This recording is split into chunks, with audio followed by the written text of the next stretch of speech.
Haifa में attack के बाद अब सवाल इजराइल के पूरे डिफेंस सिस्टम पर उठ रहा है, जो पहले ईरान के 1 अक्टूबर वाले मिसाइल अटैक के बाद अपना रुतबा खो चुका है।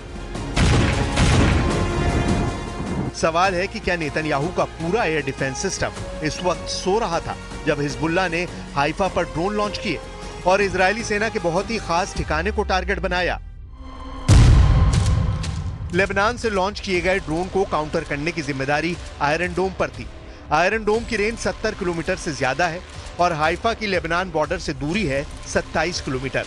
यानी आयरन डोम का रडार दक्षिण लेबनान के अंदर गहराई तक किसी भी ड्रोन और मिसाइल को ट्रैक कर सकता है। लेकिन 13 अक्टूबर को आयरन डोम फेल हो गया। वो हिजबुल्लाह के ड्रोन को ट्रैक नहीं कर पाया और हिजबुल्लाह के ड्रोन ने इजराइल के मिलिट्री ठिकानों पर ऐसा बारूद बरसाया कि सदमा तेल अवीव तक लगा है। כל הנפגעים פונו לבתי החולים. אנחנו עכשיו עסוקים בליצור קשר עם משפחותיהם.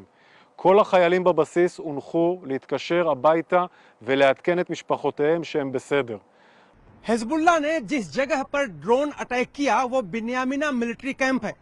बिन्यामिना मिलिट्री कैंप लेबनान की सीमा से 65 किलोमीटर दूर है। यानी हिजबुल्लाह ने 65 किलोमीटर से भी ज्यादा दूरी से एक ड्रोन अटैक किया जो सफलतापूर्वक जाकर अपने निशाने पर लग गया।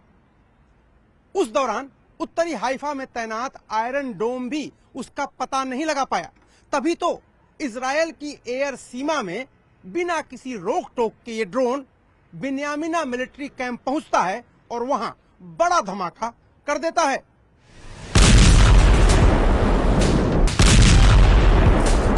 साफ है कि हिजबुल्लाह के हमले के सामने इजराइल का आयरन डोम एयर डिफेंस सिस्टम सोता रह गया। ना ही हाइफा में अटैक से पहले सायरन बजा।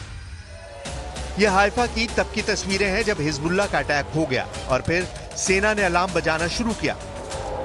अब सवाल है कि इजराइल ने हाइफा पर हिजबुल्लाह के हमले के बाद क्या किया। गजा के देर अल बलहा में क्या हुआ, ये उसकी तस्वीरें हैं। बहुत ही खौफनाक वीडियो है।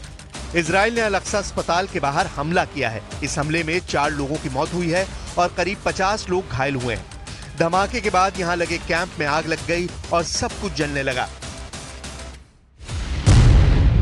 नेतन्याहू ने कहा था कि हसन नसरल्लाह के मारे जाने के बाद हिजबुल्लाह का अंत हो जाएगा, जो नहीं हुआ। नेतन्याहू ने कहा था कि वो बेरूत को गजा बनाने से पीछे नहीं हटेंगे।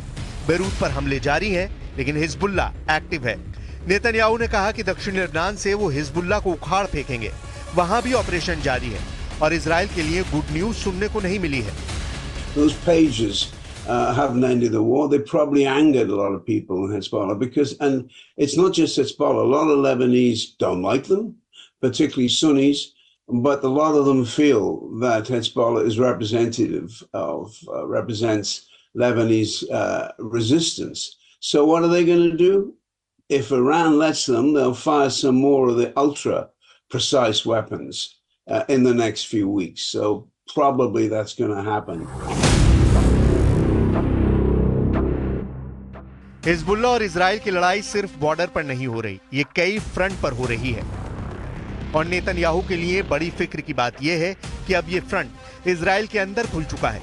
इसमें कोई शक नहीं कि इजराइल अब बेरूत पर बमबारी का नया रिकॉर्ड बना रहा है। लेकिन हिजबुल्लाह की लीडरशिप खत्म करने के बावजूद उस पर लेबनान की तरफ से हमले बढ़े हैं। इसलिए नेतन्याहू को अब इजराइल की सेना को कामयाब बनाने के लिए कुछ नया सोचना होगा, क्योंकि अब हमला चारों तरफ से हो रहा है और इजराइल के पास अमेरिका की गारंटी ही सबसे बड़ी ताकत बची है।